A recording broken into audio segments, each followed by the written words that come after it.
Welcome to Mostly Mets, and what I'd like to do today is discuss kind of a developing situation, if you will. It came out that Raphael Devers may be unhappy with the Red Sox. Maybe the Red Sox are unhappy with him at this point. I guess they asked him to play first base with the injury to Casas, and he basically flat out said no, he won't do it. He's not playing first base. He was promised one thing, he told another, and he's not going to continue to go back and forth and whatever. He's not playing first base. And of course, the first thing that Mets fans do is decide that this is a guy the Mets should go out and trade for. Guys, it's never going to happen, okay? I'm just going to make it very clear my opinion on this. Listen, I don't know. I'm not Steve Cohen. I'm not David Stearns. But I'm pretty sure I know that this is something that's never going to happen. This is not MLB The Show. This isn't fantasy baseball. You cannot just go out there and get every $30 million player. It just doesn't happen. It's not the way that most teams operate. You know, Yankees in the 2000s, sure, they went out and got a lot of players, but not even at that level. It's just not something that's ever really going to happen. Now, Devers is a very good player. He's a very good hitter. And, yeah, would the Mets be better this year? 100%. He would be perfect for that DH spot for the Mets, or even play third and have Vientos DH.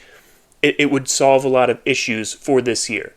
But if you think about the future of this team and how many players we're already locked into for multiple years past this one, it just doesn't make any sense.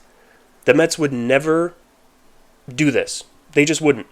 Devers is not a Stearns type player. If even Pete Alonso struggled to get a decent offer from the Mets, who is already a Met, a career Met, drafted by the Mets, came up through their system, and is a fan favorite, why would they go out and get Devers, who's basically the same, not the same type of hitter, but not a great fielder, just a bat, probably a DH eventually. It just doesn't make sense that they would go out and give up what you would need to give up for Devers. He's a guy who has 8 years left on his contract. He's making close to $30 million a year, and he's worth it to the right team, but not for the Mets with what they already have. You already have Juan Soto, who is signed for the next 15 years, obviously, or 14 after this one, who will eventually be a DH. We've all watched Juan Soto play now for over a month, and he's just not a good outfielder. He's not. He makes the routine plays, and even then sometimes he makes them look difficult, but he has no range, and it doesn't seem like he tracks balls very well. He doesn't have speed. He's not a good outfielder. And within 5 to 7 years, he's going to be a DH. It's just a fact. He's going to be. For at least half of this 15-year contract, he's going to be a DH. I think the Mets were fine knowing that that was a possibility, that was probably going to happen. I think as fans, maybe we deluded ourselves into thinking, oh, well, he was a Gold Glove candidate in right field. Well, he's not. He's not. He's never going to be a Gold Glove winner. He's just not that kind of guy. He's a hitter, and he's one of the best hitters, but he's not a Gold Glove caliber player. And now you would want to get Devers, who is also going to be a DH. He should be a DH now. He's an awful fielder. If you think Vientos is bad at third base, Devers is worse.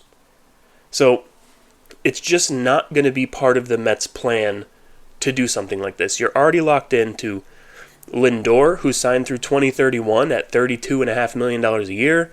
Soto, who's locked in for 14 years after this, at between $46 and $51 million a year, depending on the opt-out, which will happen, so it'll be $51 million a year. You have a Nimmo for the next 5 years at $20.5 million a year for 5 more years, and it already looks like a really bad contract. And you're going to want to sign Pete Alonso. So if you get Devers, you're saying goodbye to Pete Alonso. You're not going to have your infield basically cost $100 million. That's not going to happen. So buy Pete Alonso.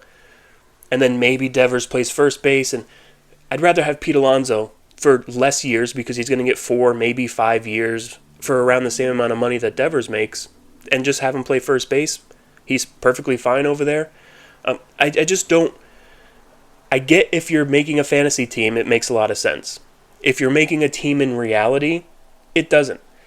Also, what I think is completely beyond reality and really makes Mets fans seem delusional is the trade, what people are coming up with trade possibilities.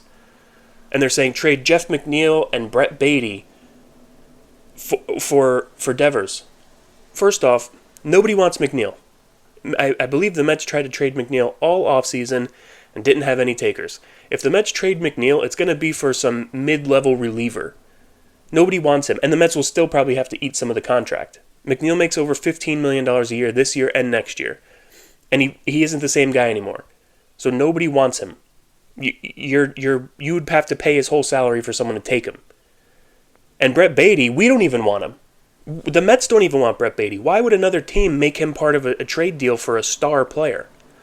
Doesn't make sense. If it doesn't make sense, why even bring it up? The deal would start with probably Sproat, who's your number one pitching prospect, and then they have a glut of infield options, so I don't think they'd want Jet Williams, but maybe Carson Benj or a guy like that. That's what it would start at. And they would want more. Maybe even Acuna, even though they already have middle infielders. You're going to be giving up tons of prospect capital for a guy who you kind of already have one on the team in Soto. A guy who doesn't play the field and hits really well. I don't know. It's not worth it to me. I'd rather keep Pete long term than go out and get Devers. That's just me. But yeah, I always saw these lines where people said, especially Yankee fans, like Met fans are delusional and they think that they're above what they really are and they haven't won anything and blah, blah, blah, blah, blah. And I always brush that off. But then situations like this happen and I'm kind of like, wow, a lot of Met fans are really delusional. We really think this is going to happen. Like, some people really think that this is going to happen for us. And it's just not. And yes, I'm not David Stearns. I'm not Steve Cohen. I can't say with 100% certainty that this would never happen. But I'm telling you it's never going to happen. It's just not. It's not part of their plan. It's not what they're going to do. And I think we should just stop being dumb and posting that kind of stuff on Twitter and all that. It's not going to happen. It's never going to happen. And we need to let it go. So I think this is our core going forward. What we have right now is our core, whether you like it or not. Nimmo signed for 5 more years. Nobody else is taking that contract, so Nimmo's here for 5 more years. Lindor is here for another 6 or 7 years. Soto's here for 14 more years. That's your core. You're not going to go out and sign another $30 million a year player. It's not going to happen. Maybe pitcher, sure, maybe, but that's not even Stearns' MO. You already have a $300-something million payroll, and yes, you're going to have Marte come off the books and a couple guys. It's going to open up some room to go make a signing, 2 signings, maybe 2 smaller ones or 1 big one. But this is kind of your core. This is what you're going to have going forward. And whether you like it or not, that's the truth. They're not going to have a $400 million payroll just because they can. It's just not. Steve Cohen didn't become a multi-billionaire by making dumb decisions. He's not going to lose money forever. It's just not what he's going to do. So, that's really all I got today. Mets start a new series tonight against the Cubs. Hopefully it doesn't get rained out. It's a pretty crappy day, but apparently rain's supposed to wrap up around opening pitch or so. So, hopefully not too long of a delay or a cancellation. Big important series. Hopefully they get the win. And until next time, let's go Mets.